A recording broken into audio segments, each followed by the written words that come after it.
बरसात की वो रात कुछ ज्यादा ही खामोश थी। हवा भी जैसे सांस रोककर चल रही थी। आरव अपनी कार से उतरते हुए उस विला को देख रहा था। एक पुराना टूटा फूटा पहाड़ी के ऊपर बना एकाकी विला। लोग कहते थे जो इस विला में गया वो या तो बदला हुआ लौटा या फिर कभी लौटा ही नहीं। आरव एक एनिमेशन आर्टिस्ट था। उसे एक हॉरर प्रोजेक्ट के लिए रियल लोकेशन चाहिए थी और यही वजह थी कि वो अफवाहों को नज़रअंदाज कर यहां आ पहुंचा। पहला कदम, विला का गेट अपने आप चरमराता हुआ खुल गया। आरव के कानों में जैसे किसी ने फुसफुसाकर कहा, वापस चले जाओ। उसने हंसकर कहा, साउंड इफेक्ट अच्छा है, रिकॉर्ड करना पड़ेगा। जैसे ही वो अंदर घुसा, गेट धड़ाम से बंद हो गया। मोबाइल नेटवर्क गायब।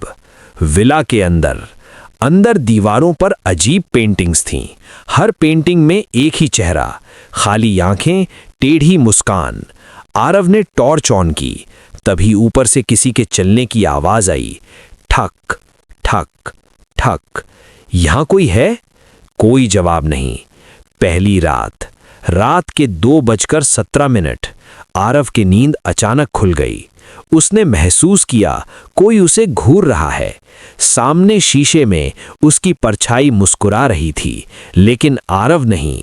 शीशे से आवाज आई, तुम अकेले नहीं हो। और तभी शीशा टूट गया। भूतिया सच्चाई। अगली सुबह उसे एक पुरानी डायरी मिली। डायरी में लिखा था, मैं समीर वर्मा, इस विला का मालिक। मैंने अपनी पत्नी और बेटी को यहीं मार डाला और फिर खुद को। आखिरी पन्ने पर लिखा था, जो भी यहां आएगा वो मेरी जगह लेगा। आरव के हाथ कांपने लगे। एकाकी का असली चेहरा। अचानक पूरे विला की लाइट बंद हो गई। अंधेरे में एक आवाज गूंजी, अब तुम एकाकी हो। दीवारों से हाथ निकलने लगे, छत से काले साए टपकने लगे। आरव भागा, लेकिन हर दरवाजा उसी कमरे में खुलता रहा। आखिरी मोड़। अचानक सब शांत हो गया। आरव ने राहत की सांस ली, लेकिन तभी उसे एहसास हुआ उसका रिफ्लेक्शन अब पीछे नहीं आता।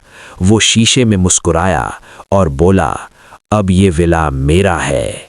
And scene. अगली सुबह लोगों ने देखा विला की खिड़की में एक नया चेहरा था। खाली आंखें, टेढ़ी मुस्कान, और विला का नाम बदल चुका था।